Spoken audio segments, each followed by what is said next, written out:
Ngayon pong buwang ito ay tayo po'y mag-aaral na may kaugnayan po sa pagbibigay.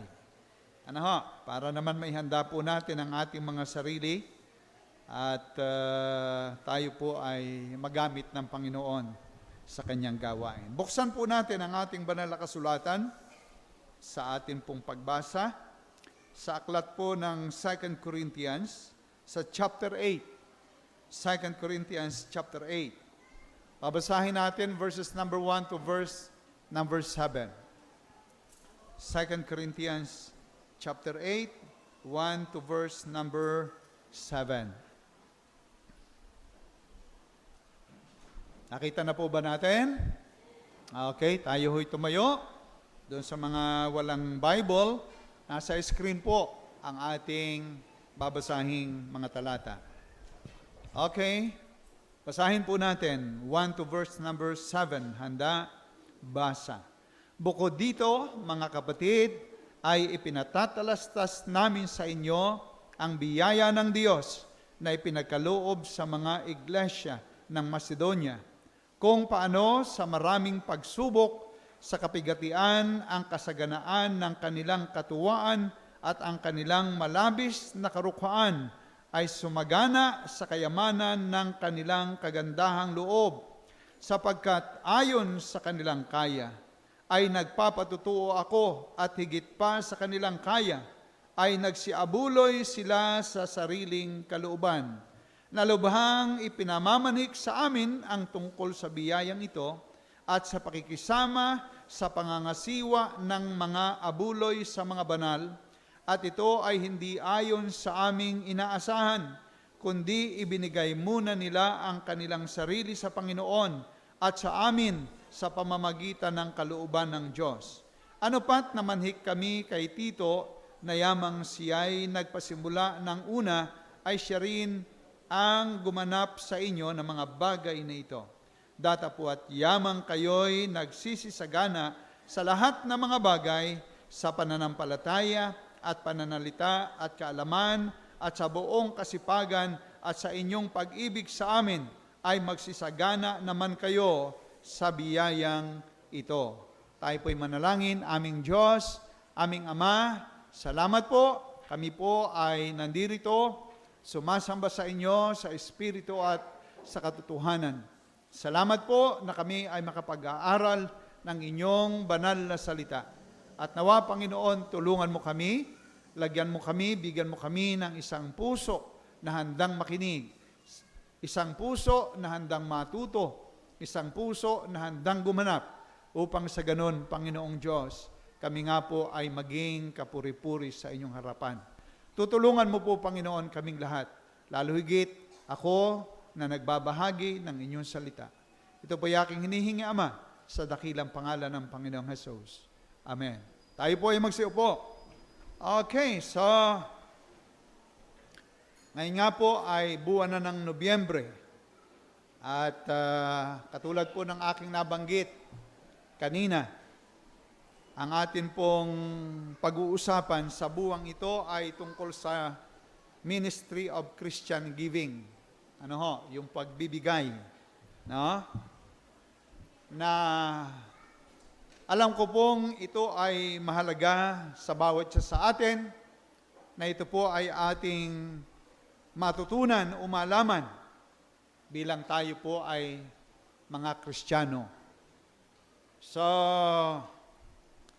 minsan po ang ating iniisip sa giving ay yun po lamang tithe, no?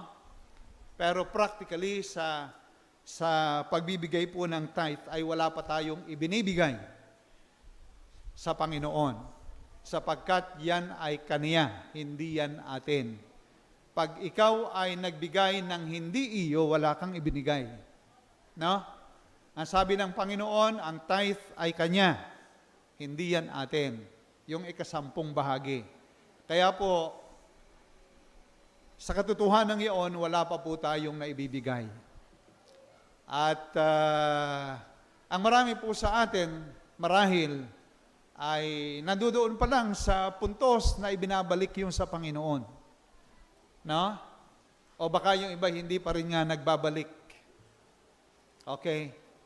Lalo higit hindi tayo makapagbibigay hanggang hindi pa po natin ibinabalik yung sa Panginoon.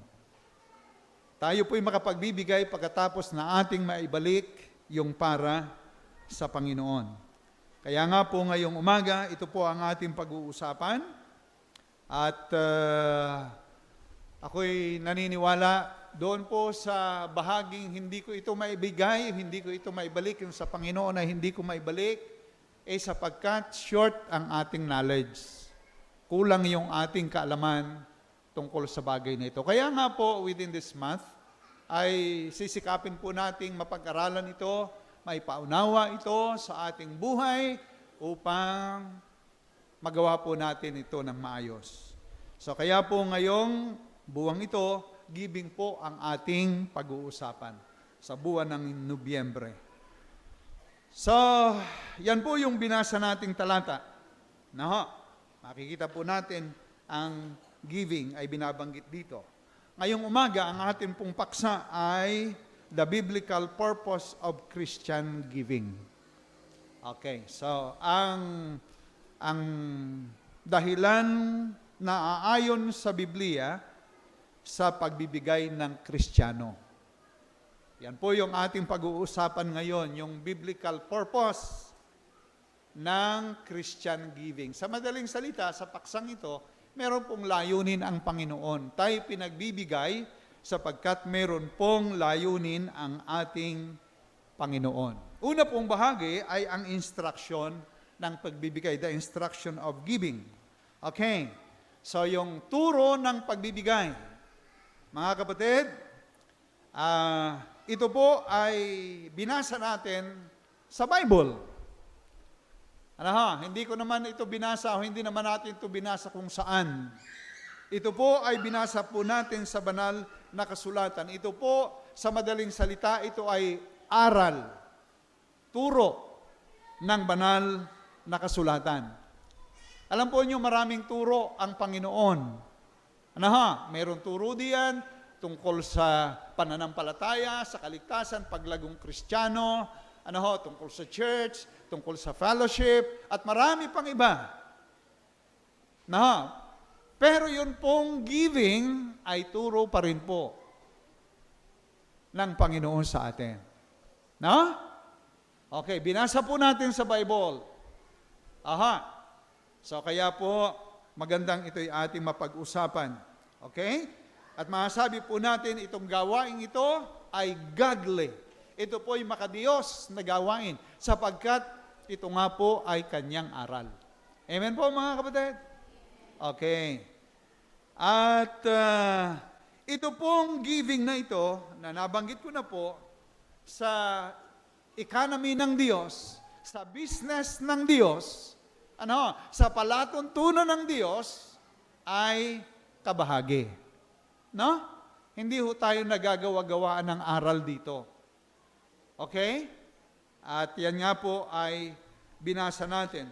Actually, sa Bible po, maraming mga talata. Old Testament, New Testament, marami po tayong mababasa tungkol sa giving. Bigyan ko lang po kayo ng ilang talata. Exodus chapter 22, 29 and 30. Exodus 23, 16 to 19. Yan po ay giving. Leviticus 23, 10 and 11. Sa Old Testament po yan. Ilan lang yan sa talata. Acts chapter 2, verse 44. Acts chapter 4, verse 32. And then, ito pong ating binasa, 2 Corinthians chapter 8 and chapter 9. Yan po ilan lamang sa mga talata ng banal na kasulatan na nagsasabi ng tungkol sa pagbibigay or Christian giving.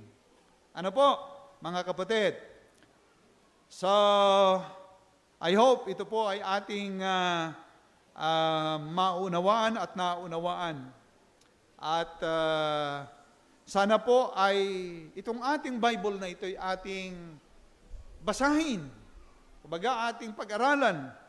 Maging dito po sa paksang ito na atin pong tinatalakay. Minsan, tayo po'y tuloy-tuloy lang ng basa eh.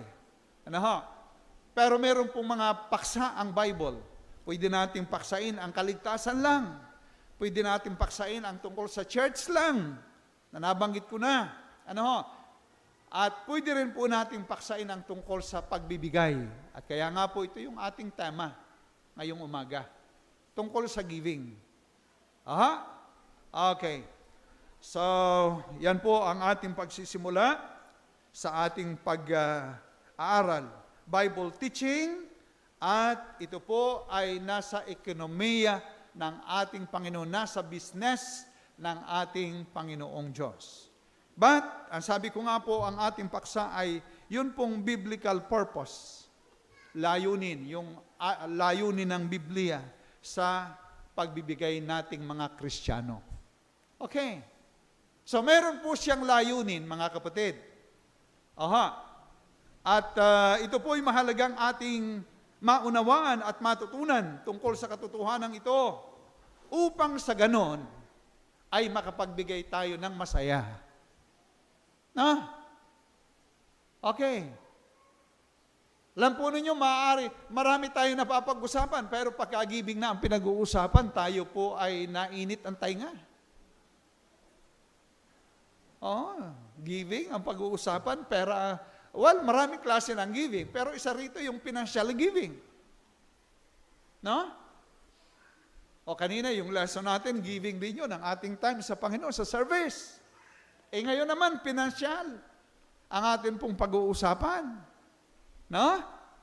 So, mahirap yung mapag-usapan, pero dapat natin pag-usapan upang tayo nga po ay maging masaya.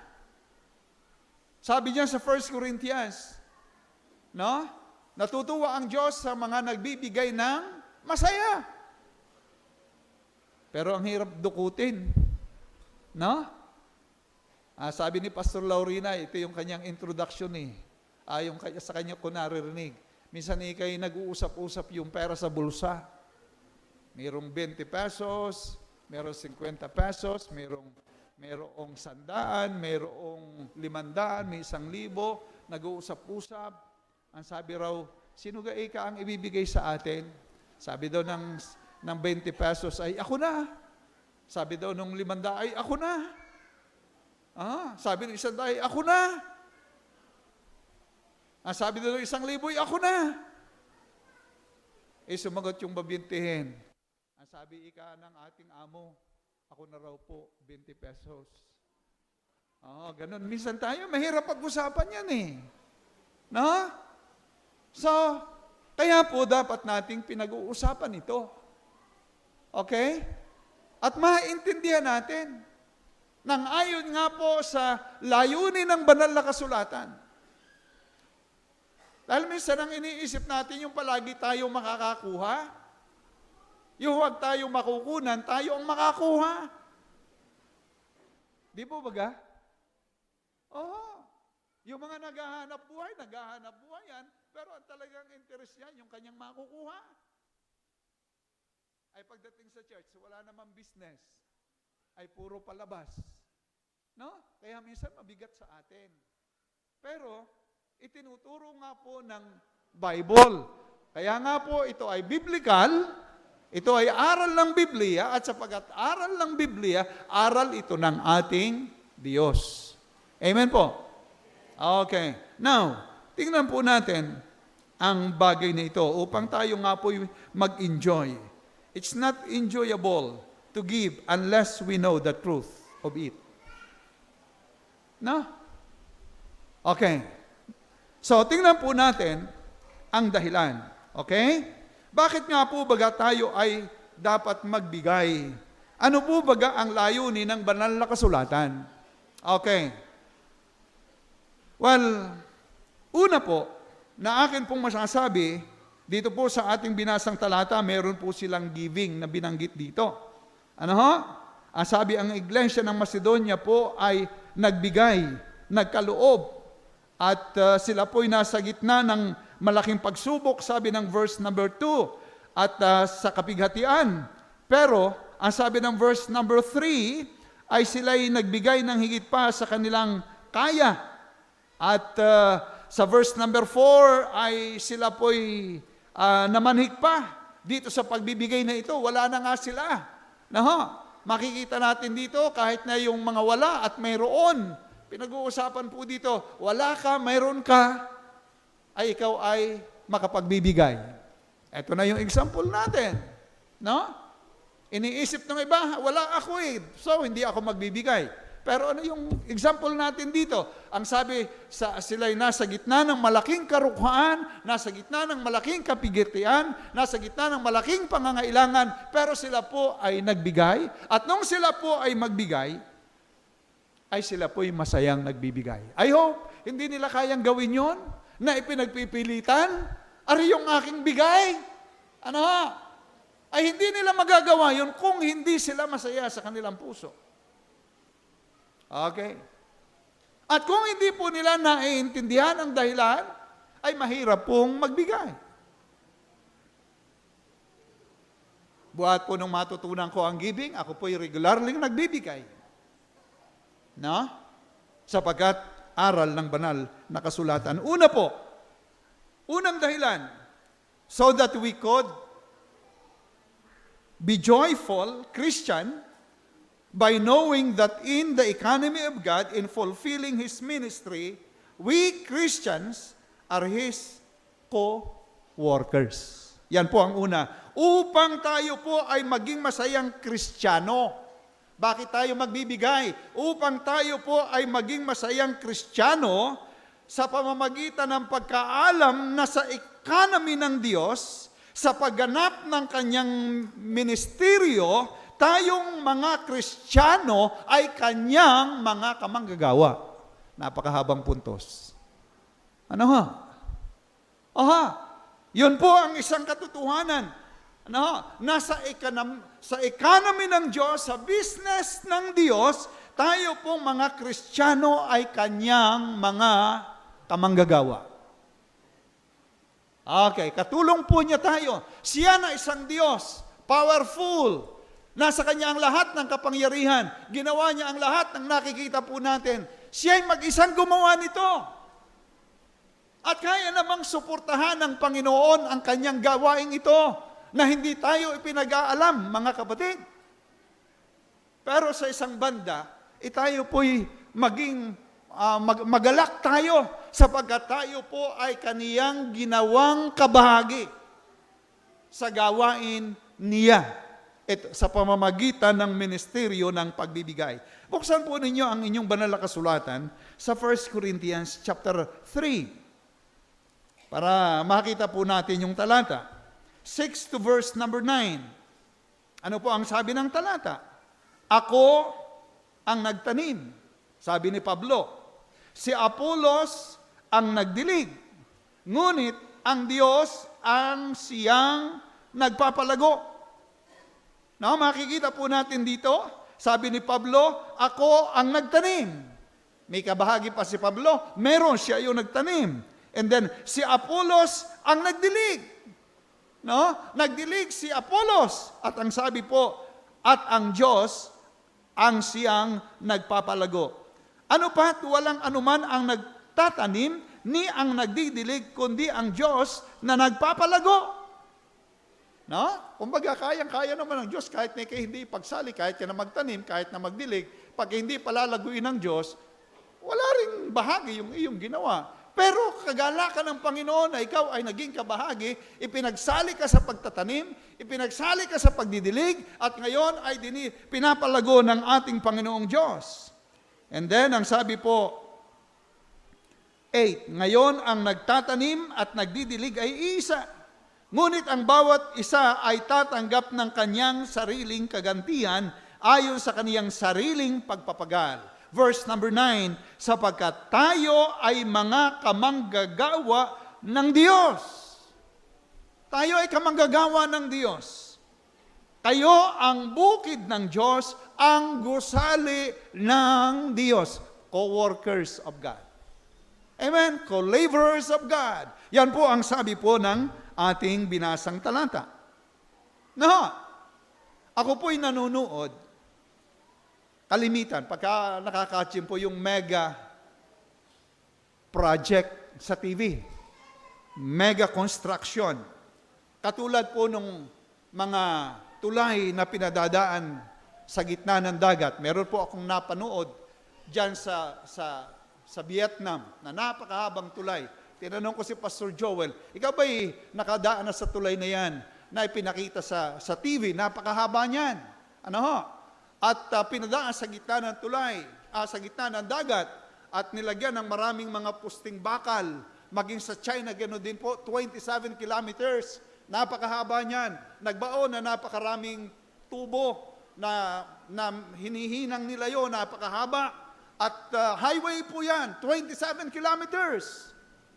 At yan po ay kung ilang buwan na ginagawa nila o taon na kanilang ginagawa.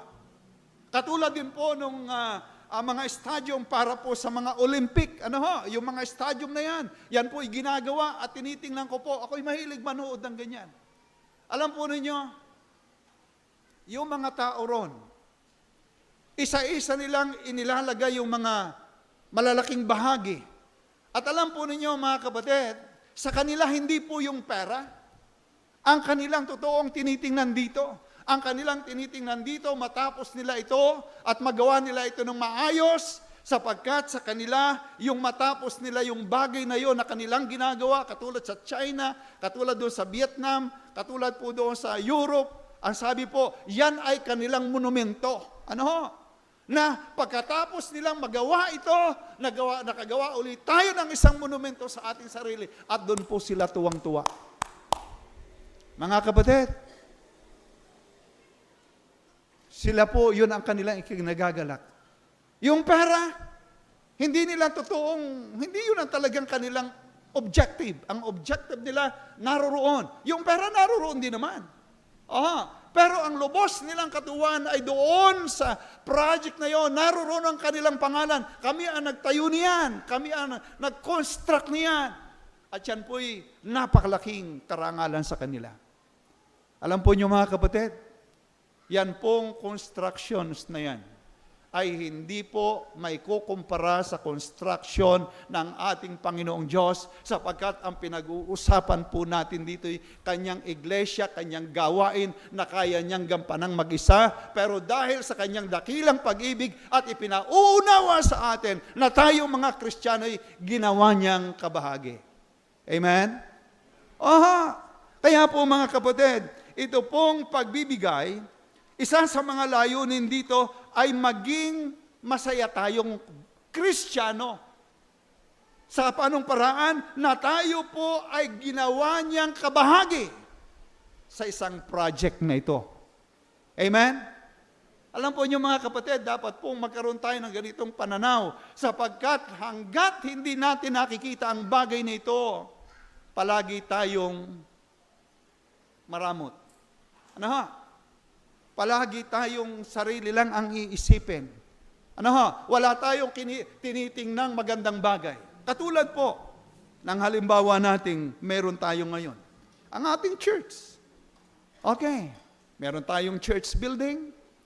Meron tayong building na ito at i-extend pa natin hanggang doon sa kabila. No? Alam po niyo yung mga pumupunta rito, mga missionaries, mabuti pa naman kayo, ang ganda ng inyong building. No? O yun, sila'y natutuwa. Sila nga natutuwa. Aywan ko kung kayo natutuwa. Natutuwa sila. Ay magpapatayo pa tayo. Dudugtungan pa natin yan. Maglalagay tayo dito ng multipurpose. The more I hope na tayo pa'y matutuwa. Much more yung kaluluwa ng mga taong ating naaakay sa Panginoon. Amen po? Yun po'y isang bagay na dapat makapagbigay ng katuwaan sa atin. Ito pong ating ginagawa sa Panginoon ay isang monumento ng Good Shepherd Baptist Church. Okay? Amen po? Kagalakan po. So kaya po tayo ay hinahamon ng banal na kasulatan na tayo'y magbigay upang ang kagalakan ay maranasan po natin bilang mga Kristiyano. Hanggat hindi po natin nakikita ang bagay niyan, mananatili tayong mahirap magbigay. Pero sa oras na makita natin ang katotohanan ito, kabahagi pala ako ng gawain. Nung ipinatayo ang building na yan, naalaala ko po yung ating isang matanda rito nasa langit na. Nataya sa sweepstake. Pastor, pag ako'y tumama, akin ang isang haligi.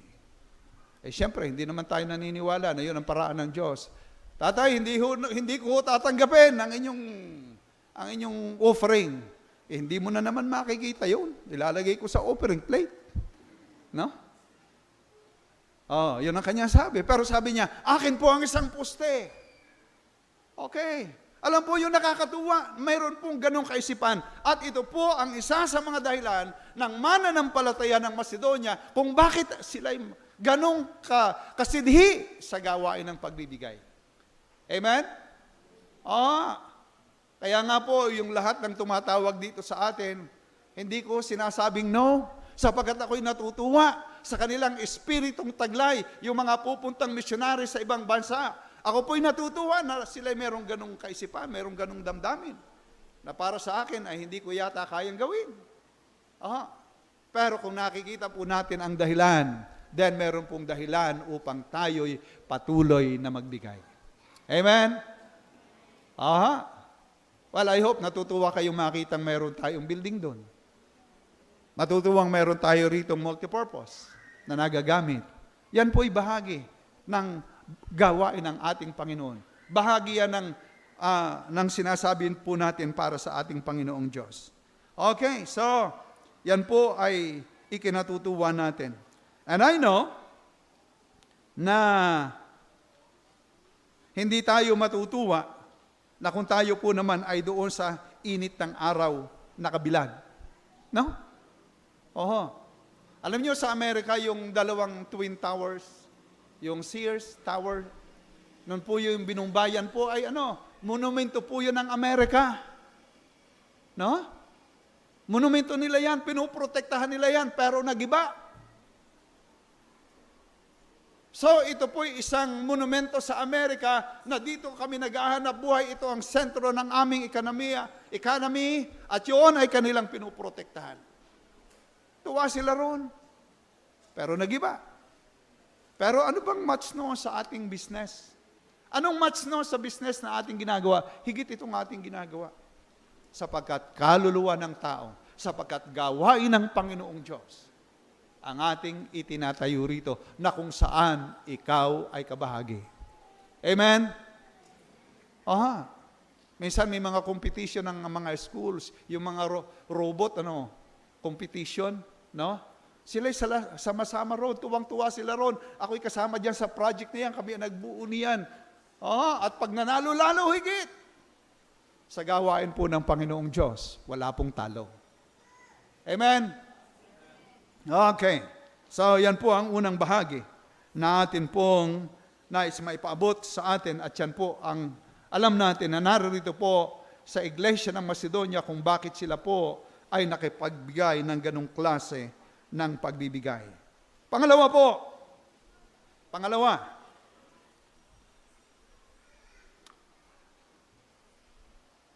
kanina po ginamit ni Brother Joseph ang isa sa mga talatang aking babanggitin, John 15 verse 16. You have not chosen me, but I have chosen you. Hindi nyo ako hinirang, ngunit hinirang ko kayo upang kayo magsiyaon at magsipagbunga. Ayan po. Okay, Ephesians chapter 2 verse 10, tayo kanyang ginawa, nilalang para sa mabubuting gawa. Ephesians chapter 4 verse 16, na tayo po ay maging suway, no? Sabi ron ng iglesia, tayong lahat ay suway ng iglesia. Doon sa 1 Corinthians chapter 12, verse 21, ang binabanggit po naman doon ay tayo po ay may mga sangkap. Merong kamay, may ulo, may paa. Inihalimbawa ang church sa isang tao, yan po yung binabanggit doon sa talatang yon. Yan po yung mga talata na atin pong pinagkukunan ng atin pong pagpapaliwanag. Number 2, anong dahilan tayo po ay magbibigay? upang sabihin po sa atin, ito po ang ating puntos, to tell us that the purpose of God for saving us is not for squandering our life, but to use it for His glory, so that your life would not become impotent in the economy of God. Okay, mahaba po ano. Sinasabi po sa atin na ang layunin ng Panginoong Diyos sa pagliligtas sa atin ay hindi po para sayangin natin ang ating buhay, kundi gamitin po natin ito sa kaluwalhatian ng ating Panginoong Diyos at hindi po maging impotent o walang silbi ang ating sarili sa economy ng ating Panginoong Diyos. Mga kapatid, yun po yung isang ipinakikita ron. Ang giving po ay pagpapakita na hindi po tayo impotent na tao. Hindi tayo Kristiyanong paralisado. Ang ibig sabihin po ng impotent ay ikaw ay paralisado. Wala kang kaya sapagkat tulad ka ng isang taong paralyzed. Okay.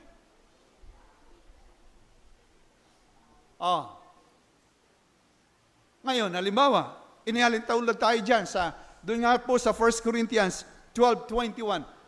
Ang iba dyan ay kamay, ang iba dyan ay paa, ang iba dyan ay galamay, ang iba dyan ay mata. At kung iba-iba pang halimbawa, ikaw ay isa doon sa mga galamay ng iyong ng kamay. Na? At ikaw ay napatsimpo doon sa ikaw ay kalingkingan at ikaw ay paralisado. Anong maganda ron? Ay pagka nga itong ating mga kamay, yung ating bukong-bukong, yung mga buko ng ating kamay inananakit, ay totoong hinihilot natin sapagkat ayaw nating maparalyze. Di ba baga? So, sa gawain ng Panginoon, yung pagbibigay ay isang manifestation na hindi ka impotent, hindi ka paralisadong Kristiyano.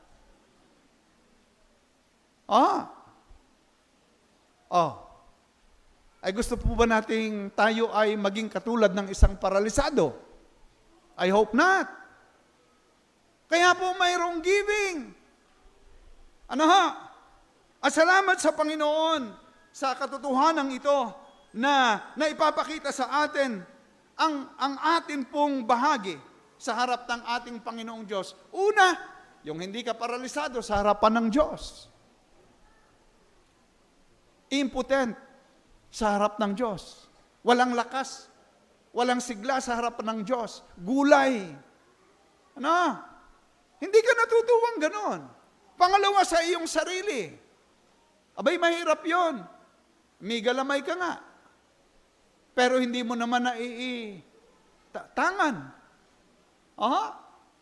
Walang lakas. Hindi ka matutuwa.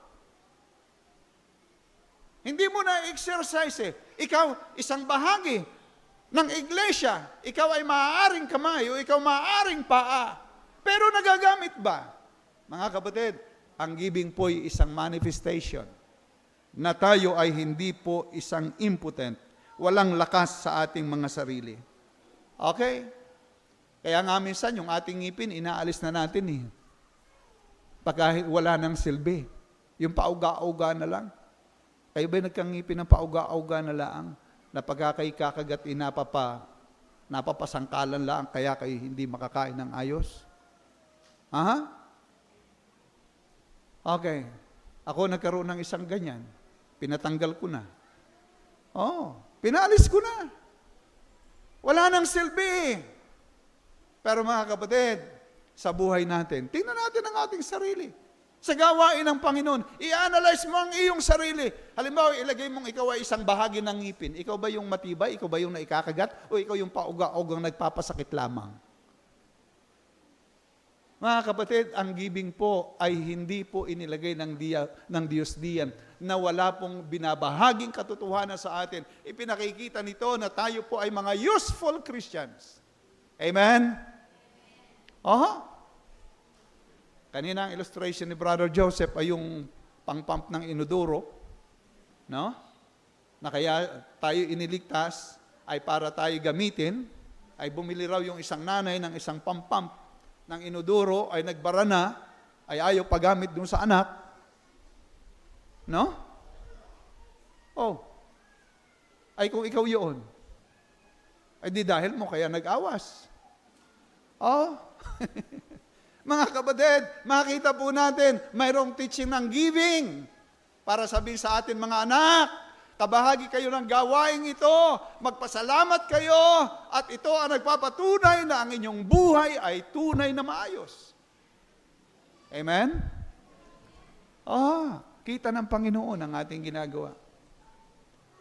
Okay. So I hope na intindihan po natin ang ating pag-aaral ngayong pong umaga. At sana nga po ay natutuwa ang Diyos sa atin. Okay? Minsan po, may mga tagpo na napaparalyze yung mga biyahe. Katulad ng train, ng barko, ng eroplano. Okay. Pagka na-paralyze, ano nangyayari? Katulad nitong nakaraang ilang araw. Yung bagyong ano yun? Ang daming na stranded, hindi makasakay. So, galit na galit yung mga tao. Ang daming damage na nagagawa dahil paralisado. Ay salamat naman at temporary lang. Pagkatapos ng ilang araw, ay ayos na uli. Ay pero kung ikaw, paralisado kang Kristiyano, ano mangyayari sa iyo?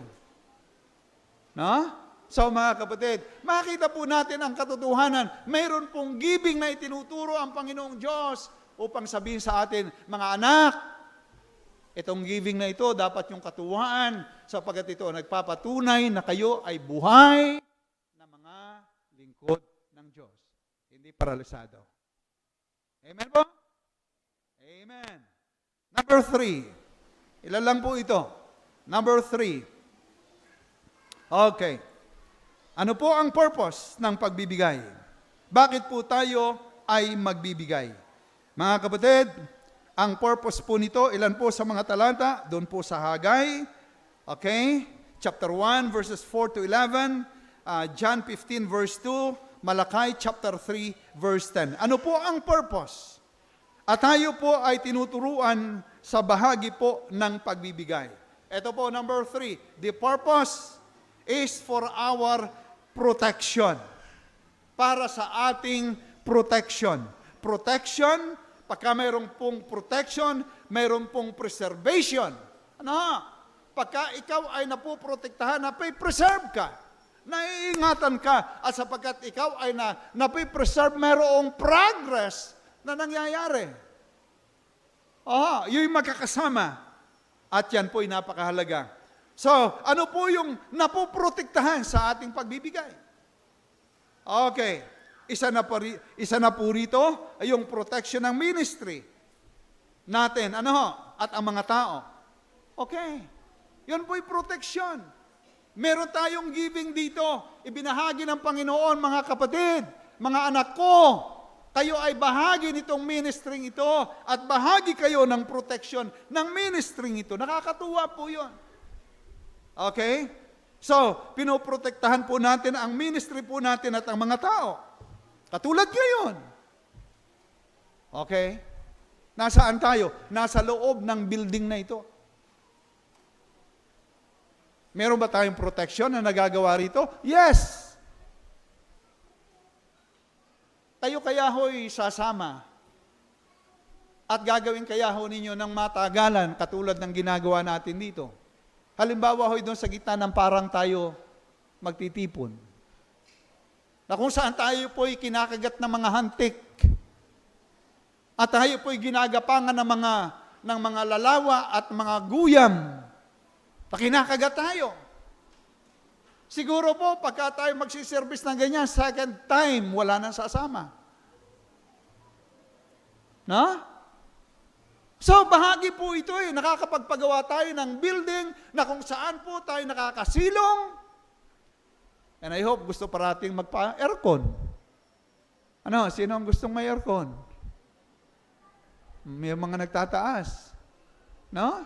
Pwede naman Kaya nga po, mayroong giving na pinag-uusapan Yung tatalon, ang bayad nila sa kanilang monthly sa kuryente, 200,000 dahil naka-aircon sila.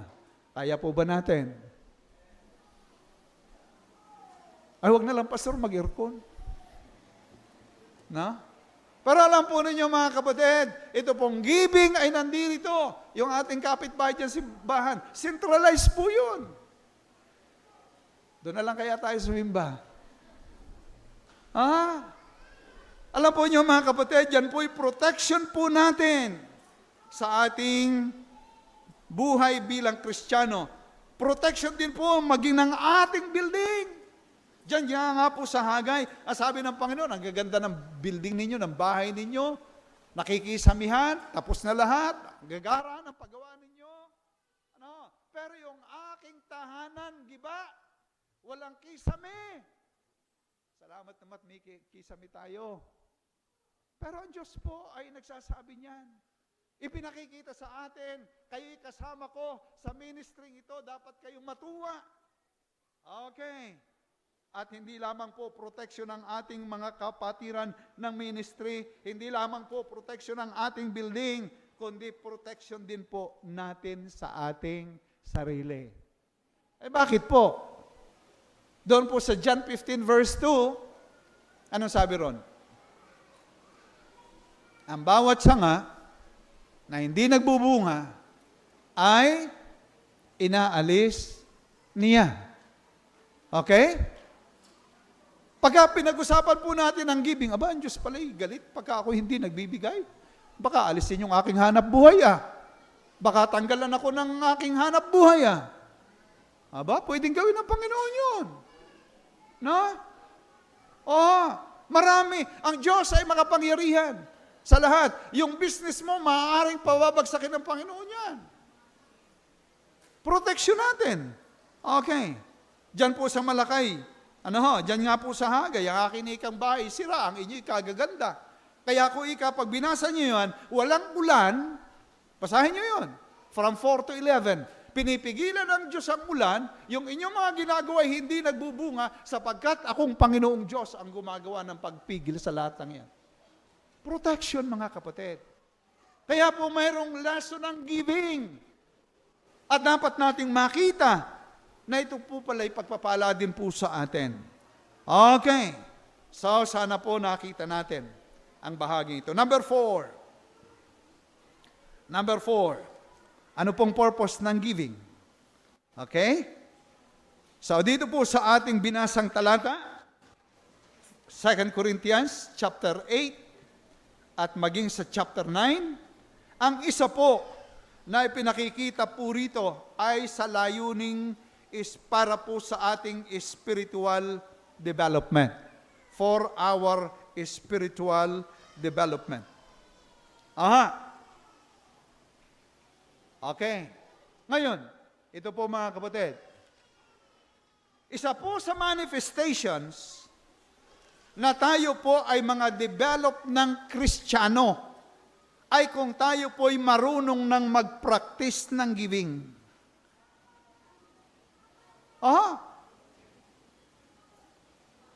Ulitin ko po. Ang isa sa mga kapahayagan na tayo po ay matured ng Kristiyano ay kung tayo po ay marunong ng mag-practice ng giving.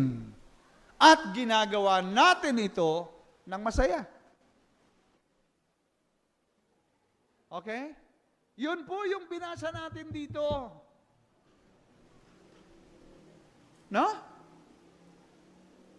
Sila hindi mayaman. Pero sila'y masayang nagbibigay. Bakit? Matured sila Ipinagpipilitan nga Sige na, tanggapin mo na ito. Yan po ang sabi rito, verse number 4. Na lubhang ipinamamanik sa amin ang tungkol sa biyayang ito at sa pakikisama sa pangangasiwa ng mga abuloy sa mga banal. Sige na Pablo, sige na Timoteo, tanggapin mo na rin, itulong mo rin doon sa mga kapatid. At yan po'y kapahayagan na tayo ay matured, developed, na Kristiyano sa ating buhay Kristiyano. Mga kapatid, napapakinggan po ba nyo? Oh, mahirap po ang magbigay. Nabanggit ko nga po doon, nung ako'y inimbitahan sa Lucena. Ang giving po mahirap gawin. Bakit? Sa ating lumang pagkatao, ang gusto po natin, puro atin ang darating. Yan po yung nature ng laman. Ang laman ay nagnanasa ng laban sa Espiritu at ang Espiritu laban sa laman upang hindi natin magawa yung dapat nating magawa. Mahirap gawin yan. Pero magagawa natin po yung bagay na tayo makakangiti pagka po tayo develop na. No? Pero hanggat hindi pa, palagi ang iniisip natin, kanino kaya ako makakakuha? No? Puro akin, akin, akin, akin. No? Pero pagka ikaw ay develop sa iyong buhay, sino pa kaya ang pwede kong tulungan? Ano pa kaya ang magagawa ko sa kanila? Sa kanilang buhay, yun po yung iisipin mo eh. Kaya po mga kapatid sa Panginoon, napakaganda po na atin po itong naiintindihan. Ito po pala manifestation na ako ay matured ng Kristiyano. Matured na po ba tayo? Ha? Sabi ko nga po sa inyo kanina, pag tithe pa lang ang ating ibinibigay, wala pa po tayong giving. Wala pa tayong giving. Dahil yaan ay sa Panginoon. Wala pa. Ni isang sintimo sa tithe, wala ka pang ibinibigay. Sa Panginoon yan eh. Ang Diyos ang gumawa ng hatian. Sabi ng Panginoon, bibigyan kita ng lakas, bibigyan kita ng karunungan, lahat. Ibibigay ko sa iyo ang lahat. Pero sa hatian, 90 ang iyo, akin lang ang 10. Sino ang malaki ang puhunan? Ha? Ngayon, kung ikaw yung malaki ang puhunan sa hatian, ikaw ba ipapayag na ang iyo yung maliit ang kabahagi? Ba, hindi ka papayag. Pero ang kabuti ng Panginoong Diyos, sabi niya, 10 lang yung akin. Kaya po, pag ibinabalik natin yan, ibinabalik lang natin yung Kanya, wala pa tayong ibinibigay sa Panginoon. Okay? Mga kapatid, gising pa po ba kayo? Parang mahirap itong pag-usapan eh. Parang gamot na mapait. Pero kinakailangan natin pag-usapan eh. Para tayo magising. Aha. Okay. Ngayon, doon sa natira ko sa akin, di doon, kung gaano ko kamahal ang Diyos, doon ko siya bibigyan. Mahal na mahal ko ang Diyos, kaya ako'y magbibigay ng 10 piso. Ba? Pagka nga nadating yung mga kabarkada, hugot yung mga matitigas, no? At nabili ng kung ano-ano. Pakain. Pero yung sa Diyos, ayaw ibigay. Na kung ating pagbabalikan yung ating mga binanggit, yan pala'y protection mo, yan pala'y blessing sa iyo. Hindi ka pala nawawalan, yan pala ang patunay na ikaw nga ay buhay dahil ikay binubuhay ng Panginoong Diyos. Okay. Mga kapatid, makita po nawa natin ang bagay na ito sa ating buhay. Noon pong si David ay magbigay sa Panginoon. 1 Chronicles chapter 29, 1-9, basahin po ninyo, drum ng mga ginto at pilak ang kanyang ibinigay. Yung best sa kanya, ang kanyang ginawa para sa Panginoong Diyos. Kayo na ho ang magbasa. Para kayo makapagbasa. At yung kanyang mga kasama ro, nagbigay din po. Drum ng ginto nung ipinagtayo ng templo. Hindi po basta offering yan. Naalala ko na naman yung isang kwento. Nanganak yung baboy, 10. Namatay yung isa. Panginoon, namatay po yung iyo. Minsan tayo ganun eh.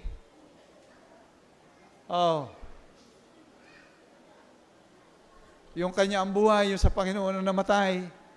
Pero isa po ang pinapahayag dyan, yung karamutan ng iyong puso dahil hindi mo pa natin iintindihan ang giving. Yung iyong hininga nga, Mag-5 na lamang bawat hinga mo, bawat singhot, 5. Bay, napakalaki na ng utang. Ano po? Pero salamat po sa Panginoong Diyos. Na?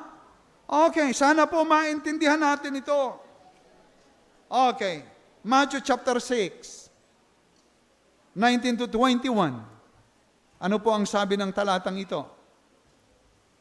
Okay? 19 to 21. Sapagkat kung saan naroon ang iyong kayamanan, no, huwag kayo magtipo ng kayamanan sa lupa, na dito'y sumisira ang mga tanga. May ginalat ng basa do'y tanga. Mayroon pang ibang basa ron eh. Ano pa ibang basa ron? At ang kalawang na dito'y nanguhukay at nagsisipagnakaw ang mga magnanakaw, kundi magtipon kayo ng kayamanan sa langit. Ano, yan po ang sabi rito eh. 21, sapagkat kung saan naroroon ang inyong kayamanan, doon naman, duroon ang inyong puso. Kaya po ang giving, dito po, sinasabi po natin, ang purpose po dito ay spiritual development ng ating pananampalataya. Manifestation! Eh wala na tayong ginawa kundi mag-ipon ng kayamanan sa ating mga banga.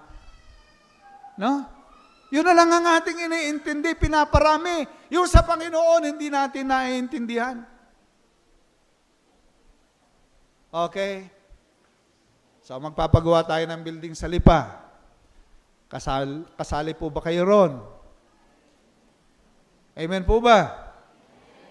Doon sa Concepcion, bibili tayo ng lupa doon para pagawa ng simbahan. Kasama po ba kayo ron? Doon sa Puyo, gagawa rin tayo. Kayo ba'y kasama pa rin doon? Karami naman. Pero yun po mga kapatid eh. No? Yun ang dapat nating makita eh. Diyan sa taas, kasama rin ba kayo? Dapat tayong kasamang lahat sa gawain ng Panginoon. Manifestation ito na tayo nga ay lumago na mature na sa ating pananampalataya sa Panginoon. Okay. So, sana po ay naiintindihan natin ang bagay nito. Okay? Doon po sa Lucas 12, 15 to 21, meron diyang nagtayo ng bangan. Sabi niya, kaluluwa ko, marami ka ng kayamanang pag-aari. No? Ano sabi niya? Ang una, gigibayin ko yung aking bangan, gagawa ako ng lalong malaki, ilalagay ko roon ang lahat ng aking mga kayamanan. Yan po ang tao ng mundo. Pero sabi ng Panginoon, ikaw na, ano sabi? Haling ka. Pag yan lang ang iyong iniisip, hindi mo iniisip ang bagay ng Diyos, ikaw ay haling. Alam po ba nyo, ang ibig sabihin ng haling? Lost thread. Lost thread ka na. Gumamit kayo ng tornilyong lost thread. Pihitin na ninyong pihitin. Hindi na igting. Okay. So, mga kapatid, naririyan ang teaching ng giving upang sabihin sa atin, yan ay biyaya sa inyo, yan ay manifestation na kayo nga po'y malago na sa Panginoon. Last, huli na po tayo. At time na rin tayo. Bakit ba tayo magbibigay? Anong purpose nito? Lucas chapter 6, verse 38. No? 2 Corinthians chapter 9, verses 6 to 9. Malakias chapter 3 verse 10. Pag binasa po ninyo ang mga nilalaman ng talatang ito, ang sabi ron, pag ikaw ay nagbibigay, ikaw naman ay bibigyan din, siksik, liglig, pikpik, puno, at aago sa iyong kandungan. Yan po ang sabi ng banal na kasulatan eh. Yan din ay para sa blessing mo. No? Okay? At doon po sa Malakias chapter 3 verse 10, subukin ninyo ako sa bagay na ito, kung hindi ko ibuhos sa inyo ang pagpapalang walang silid na kalagyan, ay hindi ka nagbibigay. Anong gagawin doon? Pipigilan ng Diyos yung lahat ng mga biyaya at pagpapalang ibibigay sa atin. Kaya po mga kapatid, ang giving po, sabi ko nga po sa inyo, nasa economy ng Diyos, nasa business ng Diyos, itinuturo ito sa atin para sa blessing natin, para sa protection natin, para sa kagandahan ng ating mga sarili. Sa ating church, sa ating personal na buhay, hindi po yung kawalan. No? Okay. Kumusta po ang buhay natin? Baka kaya naman tayo hanggang ngayon ganyan pa rin tayo. Dahil hindi na tayo pinagpapala ng Diyos. Dahil pinipigil ng Diyos ang kanyang biyaya. Sana po, yung biyaya ng Diyos, patuloy na dumaloy sa atin. Nakikita ng Diyos tayo. Itong anak kong ito, pagpapalain ko ito. Itong anak kong ito, bibigyan ko ito. Kita ko yung kanyang puso. Pero nakikita din niya, itong anak kong ito, hindi ito mapapagkatiwalaan.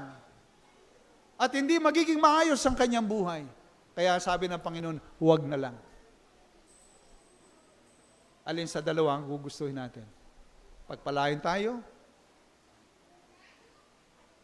o maghirap tayo? Mga kapatid, meron pong layunin ng Panginoon sa pagbibigay. And that is for our blessing. Tayo po'y tumayo, tayo po'y manalangin. Dakila po namin Diyos, aming Panginoon. Ngayon pong umagang ito, kami po ay nagpapasalamat sa inyo. Kami po ay nag-aral ng tungkol po sa aral ng inyong salita. Madalang po namin itong mapag-usapan dahil po sa dami ng aming mga pinag-uusapan. But Lord, salamat po na ito po'y naipapaabot sa amin upang kami po, O Diyos, ay magabayan, maturuan, at nang sa ganon, kami po ay matuto ng naaayon sa inyong banal na kalooban. Nakita po namin, Panginoon, ang pagbibigay po ay hindi po kawalan, kundi biyaya sa ganang amin. Lord, tulungan mo po kami sapagkat minsan, Panginoon, pinid ang aming mga kaisipan, ang aming mga kalooban sa paniniwalang sa pagbibigay, siya'y nawawalan. But Lord, nakita po namin sa pagbibigay ay ang pagtatamo ng mas maraming biyaya. Pagpapahayag na kami nga po ay buhay, matured sa inyo. Pagpapahayag ng aming kagalakan sa inyo. Lord, salamat po ngayong umaga. At nawa nga po, O Diyos, tulungan mo po ang bawat isa. Upang sa ganun, Panginoon, magkaroon kami ng panibagong pananaw sa aming mga sarili. At kami po ay maging channel of blessing ng gawain mo. And at the same time po, Panginoon, ay mabless kami, mapagpala mo kami, sapagkat ito'y inyong aral sa amin. Salamat po, aming Panginoong Diyos. Tulungan mo kami. At habang tayo po'y nakatungo, nakapikit po ang ating mga mata, hindi ko po alam kung kayo ay nahipo ng salitang ito. But kung meron po kayong nais ilapit sa Diyos, gusto niyong pumunta rito sa unahan at manalangin sa Diyos, inyong gawin. Or kung nais niyong mag-stay sa inyong lugar, doon kayo manalangin. Nasa sa inyo ang inyong pagtigil. Pero isang bagay na sa atin ay pinahayag ng salita ng Diyos. Biyaya ito sa atin. Salamat sa Panginoon. Meron pa po ba? Meron po bang mananalangin? Merong lalapit sa Diyos? Lord, thank you na kami po'y nag-aral lang tungkol sa giving. Nakita ko po, Panginoon, hindi ho ito kawalan. Ito'y biyaya mo. Lord, hindi ko pa po ginagawa ang gawain ito. May takot po ako sa aking puso, but Lord, naintindihan ko na ito'y nasa economy mo, ito'y turo mo sa amin. Lord, help me na ako po ay matuto.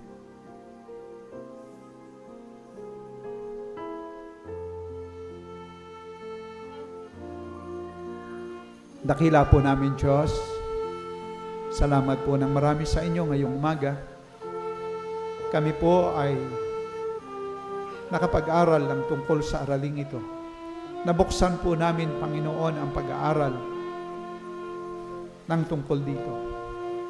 At akin pong idinadalangin, Panginoon, na sana nga po sa buwang ito, natatalakayan po ito, ay magbigay po kayo ng inyong biyaya sa amin.